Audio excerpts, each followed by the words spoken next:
Ford, a name synonymous with automotive legends. From the Model T that revolutionized transportation to the Mustang, a symbol of freedom and speed.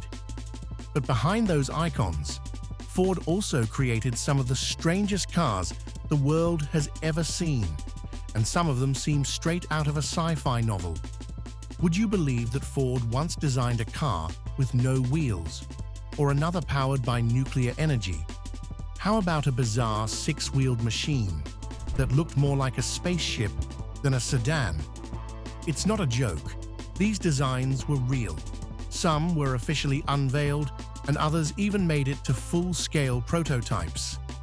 In today's video, we'll dive into the 12 weirdest cars Ford ever made, from alien-like concepts to ideas so outrageous they never reached public roads. And by the end, you'll decide, were these genius visions ahead of their time, or just design madness that never should have left the sketchpad? 1974, Ford Supervan.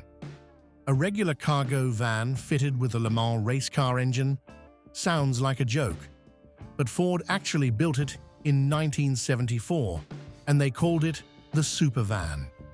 Based on the Transit Minky 1 body, Ford merged it with the chassis and a 289 cubic inch V8 engine taken straight from the GT40, the same car that famously beat Ferrari at Le Mans. The engine was mid-mounted, giving the van a low center of gravity, thunderous sound, and performance like a true race car. The Supervan was never meant for production. Its original purpose was to promote the Transit, a commercial van often seen as dull and utilitarian.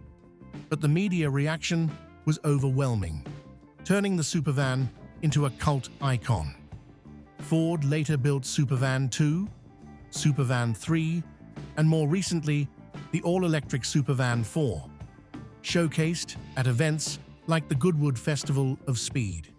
Though official specs were never released, many sources claim the Supervan could reach over 150 miles per hour, with power estimated at 400-plus horsepower, all in a van weighing more than 3,000 pounds. The Supervan wasn't just a crazy idea, it was a bold statement from Ford, proving they could turn a cargo hauler into a speed legend. 1959, Ford Country Squire. Station wagons of the 1950s were already yacht-sized, but the 1959 Ford Country Squire took it to a whole new level. It featured 9 side windows, more than most modern SUVs. These weren't 9 doors in the literal sense, but 9 window panels along the sides. 4 on the left, 5 on the right, including fixed panes and roll-down windows. The asymmetrical layout made it look more like a rail car than a car, while the front and rear ends wore the typical rocket chrome styling of the era. The midsection stretched endlessly down the curb. Inside, the Country Squire could seat 8 to 9 passengers, with a rear-facing third row and a split clamshell tailgate. Under the hood was a 332 or 352 cubic inch V8, making up to 300 horsepower, pushing nearly 4,500 pounds of steel across a massive 214.7 inches in length, about the same as a full-size truck today. Though technically a family hauler, it was trimmed like a luxury car, with fake wood grain panels, premium vinyl upholstery, optional air conditioning, and a built-in AM radio system. The 1959 Ford Country Squire wasn't just weird because of its windows, it was a rolling statement of America's belief that bigger is better. The longer, wider, and more window-filled, the more luxurious. 1972, Ford Gran Torino Sport Fastback. In 1972, Ford introduced the Gran Torino Sport Fastback, a car that looked like it had just stepped out of an action movie, with a seemingly endless front end, a tapered rear, and bold lines that embodied pure American muscle. But what made it weird was the Encode option, a 460 cubic inch V8 engine, one of the largest ever fitted to a two-door coupe at the time. With around 224 horsepower and 365 pound-feet of torque, the Torino wasn't the fastest car on the road, but it was incredibly heavy, up to 4,300 pounds. Combined with soft suspension and a massive steering wheel, it offered a driving experience closer to a sporty limousine than a true muscle car. The fastback design wasn't just about looks. Ford intended it to resemble a street-legal NASCAR racer. But in practice, its bulky dimensions and oversized engine made it difficult to handle and absurdly fuel-hungry, managing only 10 to 12 miles per gallon. Many buyers expected a high-speed performance machine, but what they got was a slow, heavy muscle monster. However, the car went on to appear in the Starsky and Hutch TV series and was later revived by Clint Eastwood in the 2008 film Gran Torino, adding to its legacy and turning it into a truly strange yet unforgettable icon. 1980 Ford Fairmont Futura Coupe. The Ford Fairmont was a fairly common mid-size sedan in the late 70s, but the 1980 Fairmont Futura Coupe was the oddball of the lineup. It shared the same Fox body platform as the Mustang, but its design was something else entirely. The standout feature was its canopy-style roof, a wraparound rear window, triangular side glass, and chrome accents that made it look like a shrunken-down Thunderbird. But here's the twist. This wasn't a luxury car. It was a budget model. Under the hood, engine options ranged from a modest 140 cubic inch inline-six to a 302 cubic inch V8.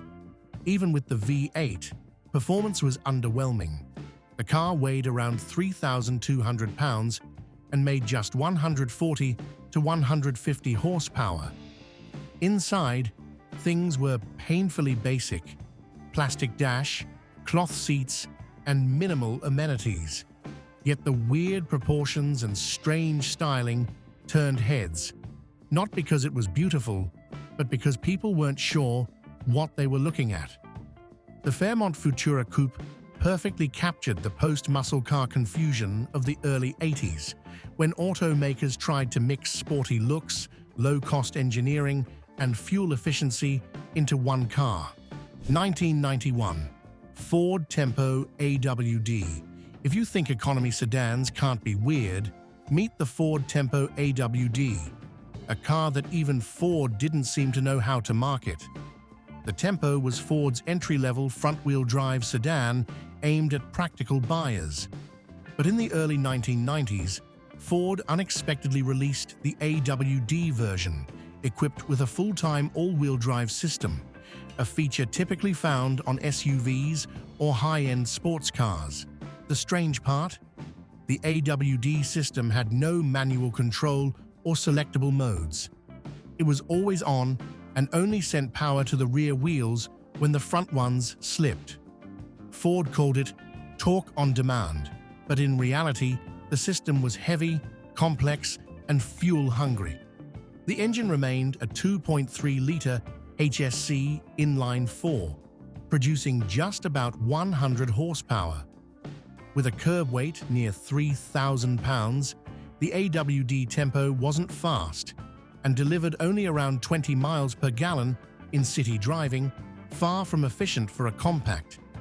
Worse, the AWD option significantly raised the price, leaving buyers confused as to why they were paying extra for a feature they didn't ask for and probably didn't need.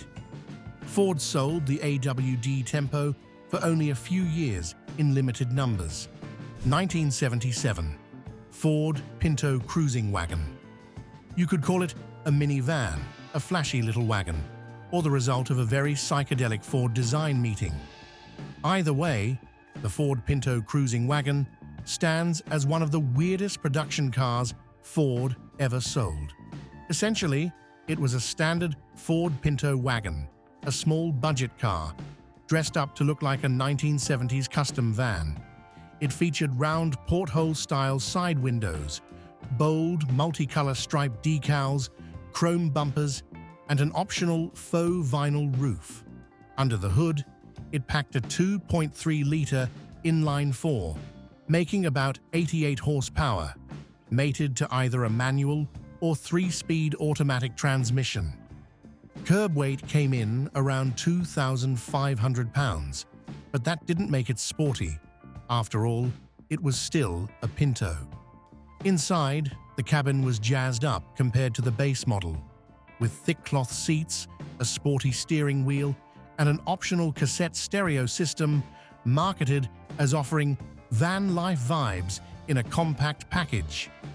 The Pinto cruising wagon was Ford's quirky answer to the booming custom van craze. It wasn't fast, it wasn't especially useful, but it was definitely one of the most head-turning oddballs of the decade. 1975 Ford Elite. It looked like a Thunderbird, but underneath, it was essentially a dressed-up Ford Torino.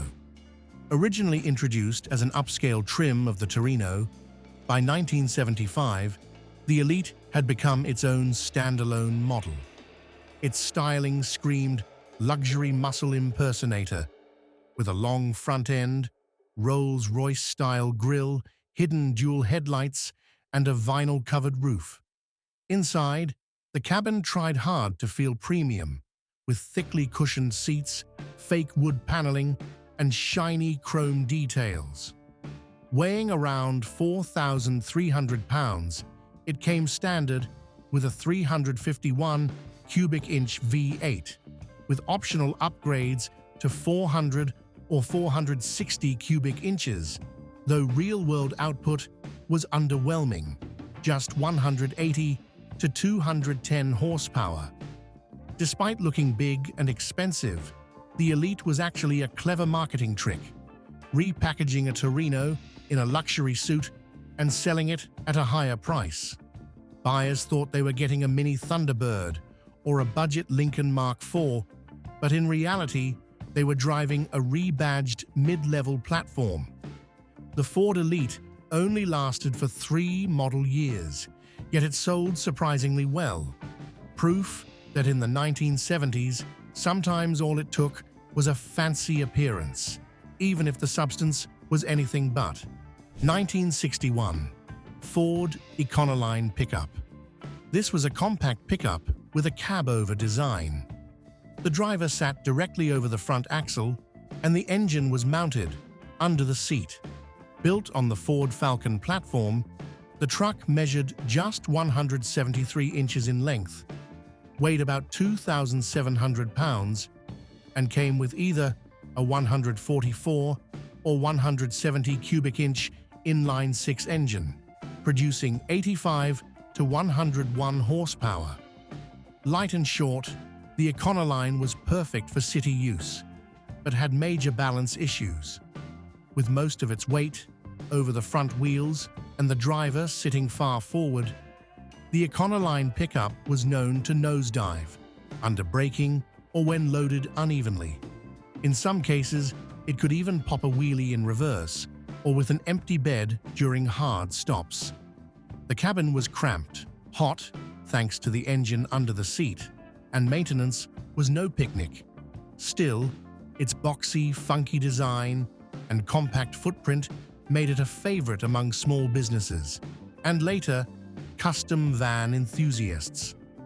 Today, the Ford Econoline pickup is a cult classic. 1982 Ford EXP. In the 1980s, when most automakers were building sporty 2+2 coupes, Ford made an odd decision. They released a 2-seater coupe based on the humble Escort, and so the Ford EXP was born. The name EXP stood for experimental, signaling a forward-thinking vehicle for young urban drivers. In reality, the EXP was just a 2-door Ford Escort with a longer nose and no back seat. The goal was to deliver a sporty, modern feel, on a budget and with a tiny engine. Under the hood was a 1.6-liter inline-4 making around 70 horsepower, paired with a manual or 3-speed automatic and weighing about 2,350 pounds. With this setup, the EXP took nearly 13 seconds to reach 0 to 60 miles per hour, slower than many minivans of the time. Though the exterior styling was sleek, with large headlights, a sloped roofline, and coupe flair, the strict 2-seat layout made it highly impractical. Buyers were left wondering, why pay more than an Escort for a smaller, slower, and less useful car? The EXP lasted until 1988, going through a few updates that couldn't save it from poor sales. Today, it's remembered as one of Ford's strangest efforts, a car with a decent concept, launched at completely the wrong time. 1990 Ford Thunderbird Super Coupe. When people think of the Thunderbird name, they usually imagine luxurious American coupes with V8 engines and smooth rides. But the 1990 Ford Thunderbird Super Coupe was a bizarre exception. A full-sized coupe, weighing nearly 3,800 pounds, powered by a supercharged V6. That's right, instead of the usual V8, Ford equipped the SC with a 3.8-litre supercharged V6, producing 210 horsepower and 315 pound-feet of torque. It came with either a 5-speed manual or 4-speed automatic transmission and could sprint from 0 to 60 miles per hour in around 7 seconds. Impressive for its size and weight. The Thunderbird SC featured electronically adjustable suspension, 4-wheel disc brakes, and even automatic climate control. Advanced features for the time. But its hefty build, complex tech, and V6 power plant left many people scratching their heads. It wasn't quite a muscle car, nor was it a traditional luxury coupe, and due to its weight and subdued personality, many labeled it a sports car for older folks. Quick enough, smooth enough, but not particularly thrilling. Technically, the SC was impressive, but it struggled to find a market. 1976, Ford Ltd Country Squire. If there's one vehicle that symbolizes the excess of 1970s American automotive design, it's the Ford Ltd Country Squire, a station wagon longer than a modern F-150. With a total length of 225 inches and a curb weight nearing 5,000 pounds, this wagon was essentially a land yacht. Under the hood sat a massive 460 cubic inch V8, producing about 202 horsepower and 358 pound-feet of torque, just enough to push this steel behemoth from 0 to 60 miles per hour in over 11 seconds, while gulping fuel at a miserable 9 to 11 miles per gallon. Inside, it showcased all the vintage luxury you could ask for: thick cushioned seats, air conditioning, power windows, an 8-track stereo, and a rear-facing third row of seats. And of course, the signature faux wood paneling stretched along the body, a hallmark of the Country Squire identity. Despite its size, cost, and thirst, the Ltd Country Squire was hugely popular with American families, combining upscale looks with space for an entire household. But looking back, it's clearly one of Ford's weirdest creations. Part cargo hauler, part luxury cruiser, part miniature train car. It remains a nostalgic monument to an era when fuel economy didn't matter. Practicality took a back seat, and the only thing that really counted was having the biggest wood-paneled wagon in the neighborhood. 1999, Ford SVT Lightning Pickup.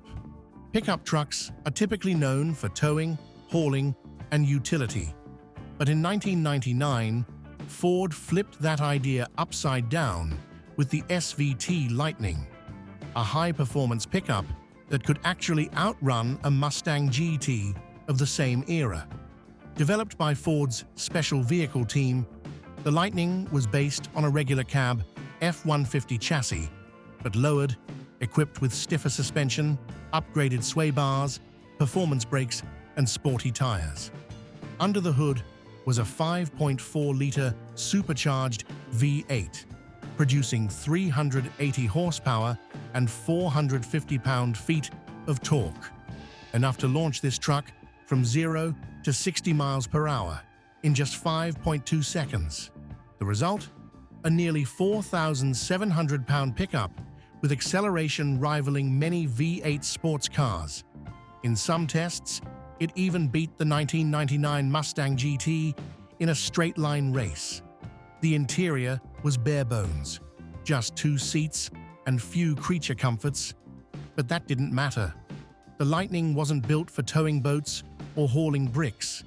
It was built for roasting tires in a Home Depot parking lot. What makes the SVT Lightning so weird is how completely it defies the traditional purpose of a pickup truck. From supercar-powered vans to train-length wagons and oddball two-seaters, Ford has produced more than its fair share of head-scratchers. Some were failed experiments, others became legends, but all of them proved one thing: Ford was never afraid to get weird. Whether you love them or hate them, these vehicles show that pushing the envelope is what gave Ford its unique personality.